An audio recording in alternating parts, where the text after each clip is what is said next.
What's up, guys? Welcome to your third Android tutorial for the new Boston. Again with me, Travis, and what we're going to do in this tutorial is something super exciting. We're going to install some more software that we're going to need for developing an Android. So I was hoping you guys were looking forward to that. And what we're going to actually install today is the SDK. So we're going to go into Google again and type Android SDK. And basically the SDK has all these methods that we can use for Android programming, and it'll allow us to basically develop for Emulator, and for our phone. So we're going to download that so we can actually do some Android programming. And you click the first link, it's the download section from the Android developer page that we've been to before. This time it's under the Android SDK starter package download. We have some choices here. If you guys want, if you're on Windows, you can do the recommended one. If not, you can also download this. It's pretty simple either way.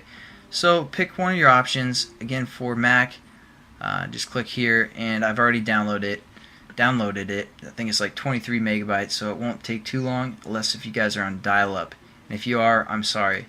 But what we're going to do now is basically I'm going to go to the place where I downloaded this. It was within. Still get. Okay, it's right here within the Downloads tab, and it's a zip file, so you're gonna have to extract it. Hopefully you guys have an extractor already. If not, I believe there's WinZip, that's free. I don't know all the free ones, but there's definitely some freeware out there to unzip stuff. So I clicked that, and it basically made a folder right here within the same project, or within the same folder or download folder.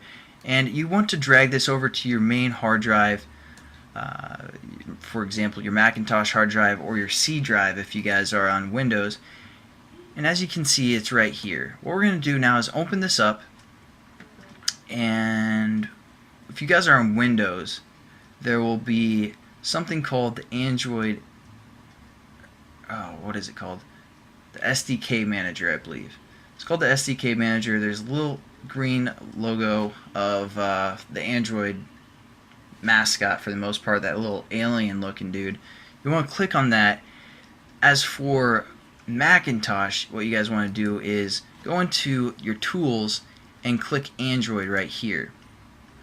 Now the first time you click it, it might not do anything, so if it doesn't, just exit out of there and click it one more time. It'll load up some stuff, and it loads up this Android SDK AVD Manager. What we're going to do now is set up kind of the platforms that we want to develop for. So we're going to go into Available Packages, and here's our Android repository. We're going to click that triangle to open it up, because if we download all of them, it's going to take a long time. Even downloading one takes a while. So what we're going to do is download for the Android 2.2 platform, which has an API level of 8. Now basically you guys are probably wondering what these platforms are. Every Android phone is running on some sort of Android operating system, and this is the version of that operating system. Kind of the older phones, maybe like the like the Samsungs that haven't got updated, they're going to be running on like the 1.5. Actually, I'm not even sure if anything's running on 1.5 anymore, but basically you can think of it like that. The older phones have these older platforms, unless if they got the updated software. So if you guys have a certain phone, just check what version it is, and you guys can develop for that. Now the API level, again, I'm sorry, just briefly, since we're on the platform, the 3 and the 3.1 is Honeycomb, which is, I believe that's what's on their tablet. So if you guys have a tablet, you can develop for that. Now the API levels also are important, because when we're developing an Android application, you can use certain methods, like I said, from the SDK, but some of those methods require a certain API level. So if you're developing for the API level 8, you can use all of the APIs up to level 8. But if a method requires an API level of 10, we can't use it. So most phones, I'd say for the most part, have the 2.2 or the 2.1. We're going to develop for the 2.2 platform, and we're going to use some API levels of 8. So you guys want to probably select this one, because if you select one of these lower ones and we use an API level 8 method, it won't work. So just stick with me here, click that, and then also down here we have the third-party add-ons where we can basically download some APIs. We're going to get the one from Google, so when we get into Google Maps we can use the API from Google. And again, we're going to select API level of 8, which will be for the 2.2 platform, and then we're just going to hit install selected.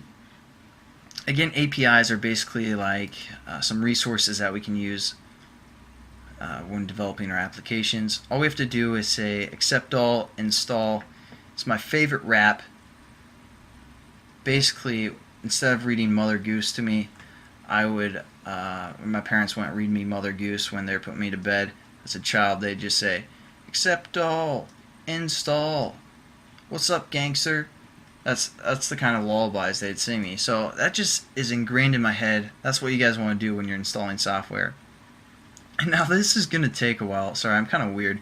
But this is going to take a while to install those platforms and those packages that we can use. So I'm just going to talk briefly of how I'm going to teach and basically some stuff about Android and what we're going to get into for the most part.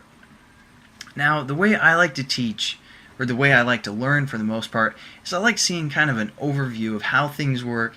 I don't really care for the most part of every detail, but in the beginning at least. So basically what I'm going to do,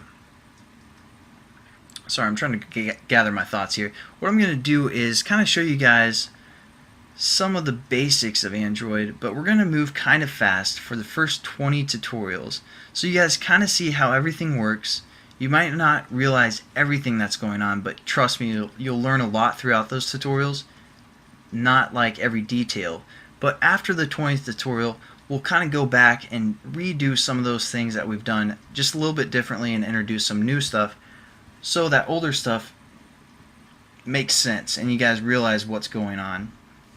I don't know if that description made sense, but that's what we're going to do. We're going to kind of go quickly, and then we're going to backtrack a little bit and cover some of the stuff that we did, and then move forward as well. I won't get into every detail right at the beginning, so if you guys don't like that, I'm sorry, but I will cover every detail just within time. So stick with the series, and it will pay off. I promise you guys, you'll understand Android for the most part after this whole series is done. So just to give you guys an introduction of how I'm going to teach, there it is. And also, Android is so big.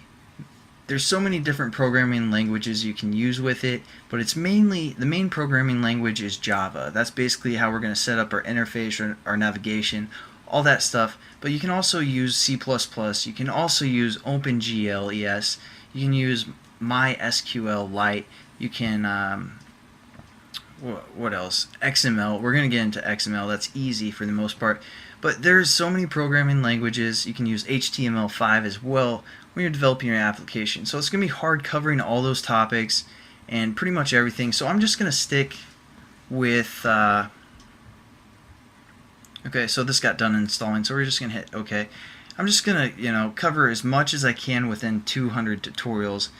And hopefully you guys will be happy with that. If not, you guys can check out my bring back and I'll do some additional tutorials on things that you guys request. So there we go. We have our stuff installed, and now when we say